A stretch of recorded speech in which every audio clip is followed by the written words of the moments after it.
Salut, c'est Trado, je suis content de vous retrouver pour la mise à jour de l'analyse technique du CAC 40, morne séance avec 0,64% de prix. Alors pourquoi morne? Parce qu'on termine quand même de manière assez modeste par rapport à la progression maximale que l'on a connue, puisqu'au meilleur de la séance on prenait 1,6%. Ça fait penser beaucoup à la séance précédente où après un départ en trombe on a terminé modestement, puisque la séance précédente au mieux on avait gagné également 1,4%.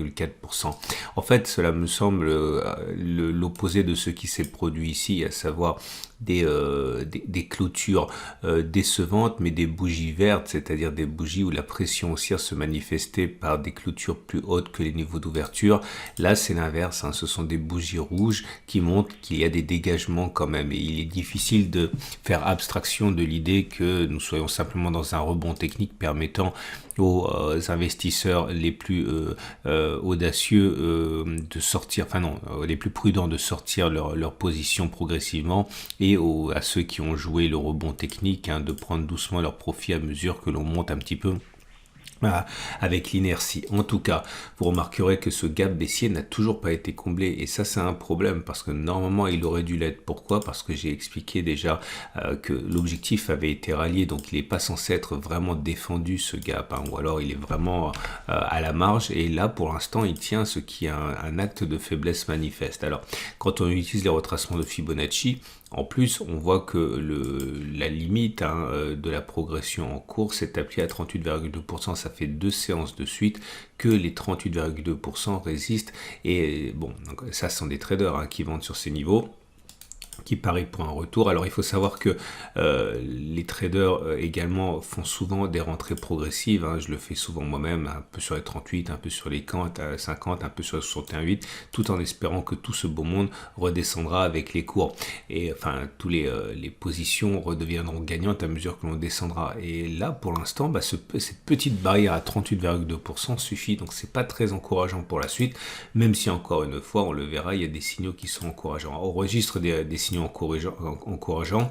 Bon, effectivement, on progresse de 0,6%. Regardez les bougies Akinashi, ça c'est un peu embêtant parce que les bougies sont haussières, on le voit, sont des bougies vertes sans mèche basse, mais elles sont de plus en plus courtes. C'est comme si le momentum s'épuisait un petit peu. Ça reste haussier, mais ce sont des bougies de plus en plus courtes qui ne gagnent pas en fait en régime à mesure que l'on progresse.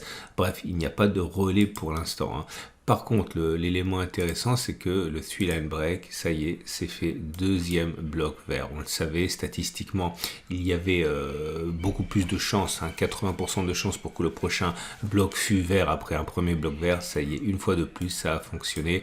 Et vous comprenez pourquoi j'adore le 3-line break. Et ce qui nous amène donc aux éléments techniques. La moyenne mobile à 7 jours est toujours ascendante, on est au-dessus, donc la tendance immédiate est toujours haussière.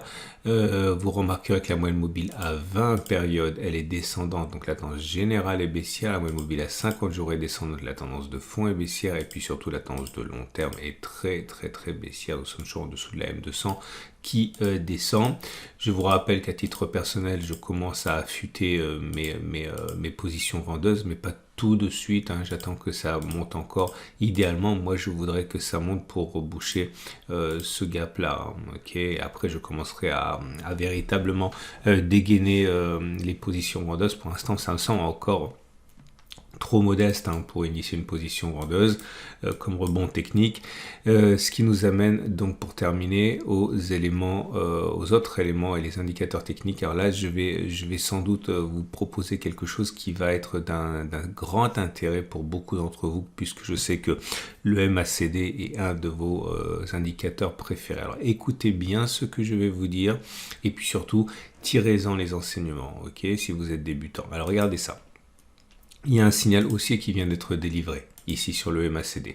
Le MACD vient de croiser son signal à la hausse. C'est un signal qui est haussier, qui est vendu comme tel par la plupart des analystes techniques, et en particulier tous ceux qui utilisent le MACD, y compris moi. Néanmoins, si vous achetez maintenant, vous risquez d'avoir de très mauvaises surprises. Et c'est ça que je voudrais véritablement mettre en lumière aujourd'hui. On va regarder ce qui se passe lorsque l'on achète, lorsque le MACD croit son signal, mais qu'on est en territoire négatif. Vous voyez, il y a une ligne de 0 ici, et le croisement a lieu en territoire négatif. Et on va regarder si on peut gagner de l'argent, si on a un avantage en achetant à ce moment-là et en ayant pour objectif 1 fois, 2 fois, 3 fois le risque. Alors le risque, c'est la différence entre le point d'entrée et le plus bas du cycle baissier de MACD. Ok, donc c'est parti, on va tout de suite passer aux exemples. Regardez ici, oui, j'en parlerai plus tard. Regardez ici, on a un signal qui a été donné sur cette bougie, on est bien en territoire négatif, le MACD croissant signal, ça s'est produit sur cette bougie-ci. Ok, le plus bas du cycle baissier de MACD, il est là, donc à moins 5,40%.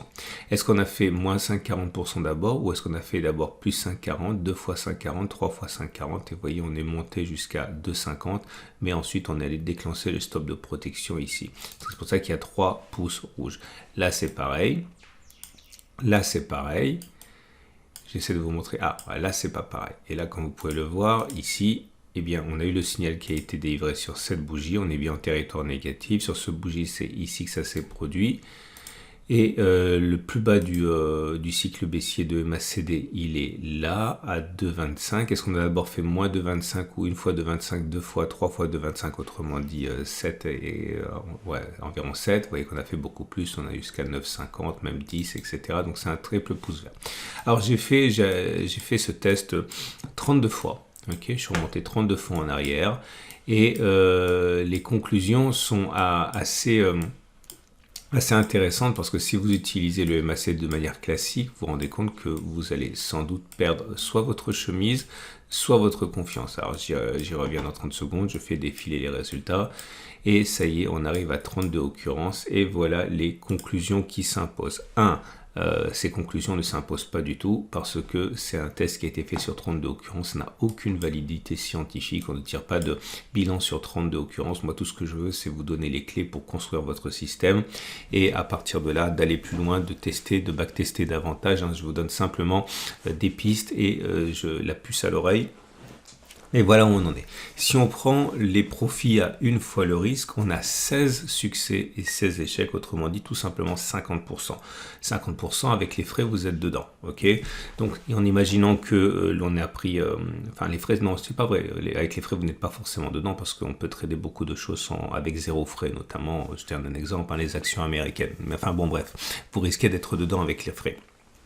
Ensuite, donc, si on a risqué 1000 € par trade, eh bien, on a gagné 16 fois 1000, on a perdu 16 fois 1000, bref, 0 opération blanche.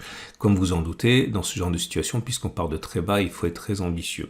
Autrement dit, si on prend les profits à R2, c'est-à-dire 2 fois le risque, on a perdu 20 fois, on a gagné 12 fois, mais comme on gagne 2 fois plus quand on a raison que quand on perd, ça fait un 38% de succès, mais on a gagné 12 fois 2000, 24 000, moins 20 fois 1000, 20 000, donc ça fait positif, ça fait 4000. Okay.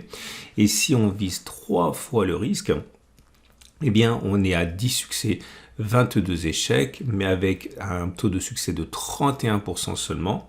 Mais on gagne 3000 quand on a raison, 10 fois 3000, 30 000, on perd 22 fois 1000 quand on a tort, donc ça fait 8000 en tout. Oui, mais voilà, ok, là, on voit bien que, il faut être ambitieux, il faut viser idéalement 3 fois le risque pris, mais vous allez vous tromper très souvent, dans plus de quasiment 70% des cas. Ça veut dire quoi cette histoire ? Ça veut dire que si vous reprenez ce tableau que j'aime beaucoup, qui vous accompagne depuis un moment si vous suivez mon format, si on se met avec un taux de réussite à 31%, c'est-à-dire 30% ici environ, vous vous rendez compte que les probabilités pour que vous ayez 10 trades perdants sont quasiment assurés. On est à 93%. Vous avez 100% de chance d'avoir 8 trades perdants avec 30% de succès et ainsi de suite. Ça monte jusqu'à 10%, avec 10 trades d'affilée perdants, vous avez 93%. Ça veut dire qu'il y a de très fortes chances que vous essuyez un nombre incalculable, enfin non pas un nombre incalculable, mais beaucoup de trades perdants avant d'avoir un trade gagnant, ce qui met en lumière deux choses. Il faut que vos, entre guillemets, mises soient limitées, surtout ne pas dépasser 1% de votre capital par trade perdant. Et deux, il va falloir surtout vous armer de confiance et de patience avant que ce système fonctionne, hein, puisque, voilà, vous avez compris, les chances de réussir sont faibles, même si, encore une fois, statistiquement, c'est un système qui est gagnant. Voilà, j'espère que vous avez compris ça, et j'espère surtout que vous allez vous en inspirer, ok, pour la suite. Si vous utilisez le MACD n'importe comment sur le CAC 40, vous avez surtout des chances, hein, de mordre la poussière. On termine avec l'Ichimoku. Et l'Ichimoku nous montre que c'est toujours baissier, mais attention, hein, la tendance de fond, elle est baissière, puisqu'on est en dessous d'un nuage qui descend. Par contre, la tendance générale est moins baissière, mais elle est baissière quand même parce qu'on est en dessous de la Kijun, mais celle-ci est légèrement descendante. Par contre, la tendance immédiate est haussière puisqu'on est au-dessus de la Tenkan. Ce qui nous amène pour terminer au trade du jour. Alors, le trade du jour, vous pouvez acheter, hein, tout simplement, mais vous avez compris qu'il faut être ambitieux. Ça veut dire que sur la bougie actuelle, il faut viser au moins 3 fois 4,19, donc 12%. Hein, pour que ce soit intéressant. Attention, ça n'a aucune validité scientifique, hein, je donne simplement par partage. Hein. C'est en gros retourner sur la résistance journalière, ce qui n'est pas non plus délirant compte tenu de l'idée qu'on pourrait avoir un trading range comme ça. Hein. Troisième chose, je vous ai parlé d'une stratégie hier, ok, avec le SAR, je vous invite à le regarder, mais là on est dans la configuration qui nous intéresse, hein, puisque comme vous pouvez le voir, on a fait une bougie ici, hein, de cassure de SAR, on n'est pas descendu on n'est pas monté plus haut que cette bougie, donc on est parti pour corriger. J'invite à regarder ce qu'on peut faire après, c'est dans la vidéo d'hier. Si vous êtes un spéculateur à la baisse, si vous êtes baissier, vous pouvez considérer que finalement ça y est, c'est la fin, les 38,2% plus le gap ici ne seront pas rebouchés, donc stop de protection au-dessus, 2%, retour sur le plus bas, 4%, ratio gain risque de 1 pour 2, c'est excellent, on peut envisager de faire ça, et n'oubliez pas, hein, que les chances d'aller chercher le plus bas du MACD sont beaucoup plus importantes que d'aller faire 3 fois l'objectif. Hein. Faut prendre les choses aussi comme ça. Hein. Et dernière chose, moi je suis flat, hein, vous le savez. Et dernière chose, vous avez la matrice intraday qui a bien fonctionné aujourd'hui, puisque comme vous pouvez le voir, hein, la petite résistance qu'on avait ici, c'est celle qui permettait finalement, hein, de profiter de l'accès de faiblesse du jour. J'invite à regarder la mise à jour de la matrice sur le site, c'est mis à jour tous les jours, et je vous rappelle qu'à titre personnel, mon partenaire trading, c'est IG, qui vous permet de travailler avec des CFD, avec des Turbo 24, bref, beaucoup de choses qui pourraient vous intéresser. Vous êtes un trader court terme, je vous dis à tout de suite pour l'analyse technique de l'or.